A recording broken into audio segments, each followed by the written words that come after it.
बिस्मिल्लाहिर्रहमानिर्रहीम, अस्सलाम वालेकुम। Welcome to my kitchen. आज मेरे किचन में बिल्कुल ढाबा स्टाइल बन रही है माश की दाल, जो बहुत ही लजीज और मज़ेदार बन के तैयार होती है। बहुत ही आसान है इस दाल को बनाना और बहुत ही टेस्टी ये बन के तैयार होगी। तो ज़रूर ट्राई कीजिएगा आप मेरी इस रेसिपी को। तो चलिए इस मज़ेदार सी रेसिपी को बनाना स्टार्ट करते हैं। लेकिन उससे पहले अगर आप मेरे चैनल पर नए हैं तो काइंडली इसको सब्सक्राइब कर दें और साथ ही बेल आइकन को भी प्रेस कर दें ताकि मेरी हर नई आने वाली वीडियो की नोटिफिकेशन सबसे पहले आप तक पहुँचे। तो बहुत ही लजीज और मज़ेदार सी माश की दाल बनाने के लिए सबसे पहले मैंने यहाँ पर ले लिया एक पैन और इसके अंदर अब मैं डालूँगी माश की दाल। तो ये 1.5 कप मैंने माश की दाल ली थी, जिसको मैंने आधा घंटा पहले भिगो के रख दिया था। अब ये अच्छे से नरम हो चुकी है। तो अब इसका पानी मैंने गिरा दिया और ये सारी की सारी दाल जो है वो मैं इस पैन में शामिल कर दूँगी। तो दाल मैंने इसमें शामिल कर दी है। अब इसके अंदर मैं ऐड करूँगी पानी।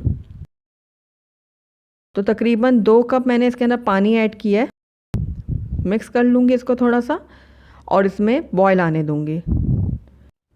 तो जैसे ही इसमें बॉयल आना शुरू होगा तो आप देखेंगे कि उसके ऊपर झाग आ गई है। तो ये झाग हमने निकाल लेनी है, क्योंकि दालों में एक अपनी मखसूस कड़वाहट होती है। तो ये झाग हम जब निकालेंगे ना तो दाल की जो कड़वाहट है वो ख़त्म हो जाएगी।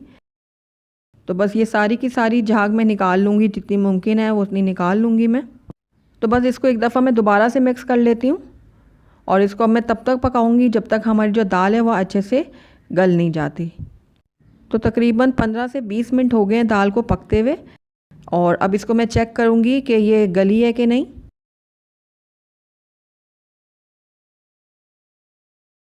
तो ये देखिए दाल हमारी बहुत अच्छे से गल चुकी है। बस फ्लेम को अब मैं बंद कर दूंगी और थोड़ा थोड़ा सा इसमें पानी रहने दूंगी। बहुत ज़्यादा हमने ड्राई नहीं करना इसको। तो फ्लेम को बंद करती हूँ और अब हम नेक्स्ट स्टेप की तरफ चलते हैं। तो यहाँ पर मैंने एक दूसरा पैन ले लिया और इसके अंदर मैं डालूँगी 1 कप घी। आप चाहें तो ऑयल का भी इस्तेमाल कर सकते हैं, लेकिन घी में जो दाल है वो बहुत ही टेस्टी बनेगी। तो घी जैसे ही मेल्ट होगा तो इसके अंदर मैं ऐड करूँगी लहसुन अदरक का पेस्ट। तो ये 1 खाने का चम्मच भर के मैंने लिया है। लहसुन अदरक को मैं अब फ्राई करूँगी थोड़ी देर घी में, ताकि इसके अंदर जो कच्चापन है वो ख़त्म हो जाए। तो कुछ सेकंड मैंने लहसुन अदरक को फ्राई कर लिया। अब इसके अंदर मैं डालूँगी टमाटर का पेस्ट। तो ये 2 बड़े टमाटर थे जिनका मैंने पेस्ट तैयार कर लिया है। तो ये भी मैंने इसके अंदर डाल दिया। अब टमाटरों को भी मैं कुछ देर के लिए पका लूँगी। तकरीबन 2 मिनट के लिए मैं पकाऊँगी टमाटर को। तो लगातार चम्मच चलाते हुए मीडियम आंच पे मैं टमाटर भी पका रही हूँ। तो टमाटर हमारे अच्छे से पक चुके हैं। अब इसके अंदर मैं कुछ ड्राई स्पाइसेस ऐड कर रही हूँ। तो सबसे पहले मैं 1 चाय का चम्मच ऐड करूँगी भुना हुआ कुटा हुआ सूखा धनिया। 1 चाय का चम्मच इसके अंदर ऐड करूँगी लाल मिर्चों का पाउडर और 1 चाय का चम्मच इसके अंदर मैं डाल रही हूँ कुटी हुई लाल मिर्च और आधा चाय का चम्मच काली मिर्चों का पाउडर ऐड किया है और ज़ीरा पाउडर इसमें ऐड किया 1 चाय का चम्मच। हल्दी पाउडर जाएगा इसमें आधा चाय का चम्मच। गरम मसाला पाउडर जाएगा इसमें आधा चाय का चम्मच। अब सारी चीज़ों को मैं अच्छे से मिक्स कर लूँगी। मीडियम लो फ्लेम में हम सारे मसालों को अच्छे से भून लेंगे ताकि इनका कच्चापन ख़त्म हो जाए। तो थोड़ा सा मैं इसमें पानी भी ऐड कर रही हूँ, बिल्कुल 2 घूंट के बराबर, ताकि मसाले जो हैं हमारे अच्छे से पकें और जलें ना। अच्छा, इस टाइम पे नमक आप ऐड कर लीजिएगा। मैं डालना भूल गई थी, मैंने बाद में ऐड कर लिया था। तो बस अब मसाला हमारे अच्छे से भुन चुका है और ऑयल भी साइड से निकल आया है सारा। तो अब इस टाइम पे आकर इसके अंदर मैं डाल दूँगी दाल जो अभी हमने बॉईल करके रखी थी।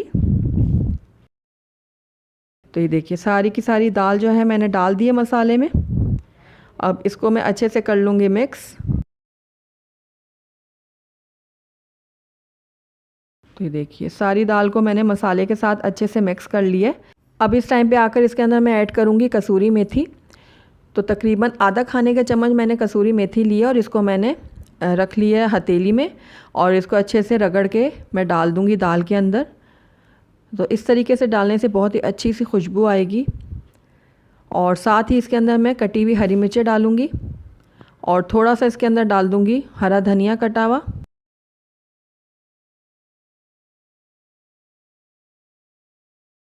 तो अब सारी चीज़ों को मैं अच्छे से कर लूँगी मिक्स।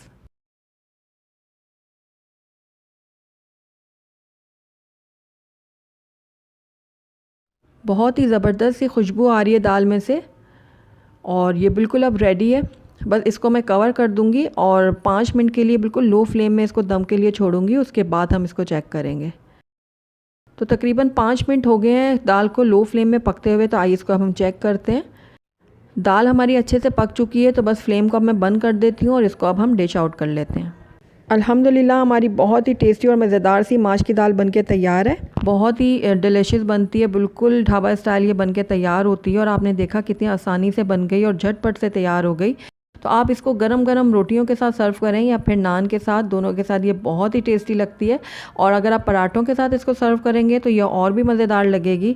तो ज़रूर ट्राई कीजिएगा मेरी इस रेसिपी को। अगर आपको मेरी रेसिपी पसंद आई है तो इसको लाइक करें, अपने दोस्तों के साथ शेयर करें। और अगर पहली दफ़ा मेरे चैनल पर आएँ तो काइंडली इसको सब्सक्राइब भी कर लें और साथ ही बेल आइकन को भी प्रेस कर दें, ताकि मेरी हर नई आने वाली वीडियो की नोटिफिकेशन सबसे पहले आप तक पहुँचे। और कमेंट करके मुझे ज़रूर बताइएगा कि आपको मेरी रेसिपी कैसी लगी। साथ ही मेरे फेसबुक और इंस्टाग्राम के पेज को लाइक करना मत भूलिएगा। Thank you for watching. अल्लाह हाफ़िज़।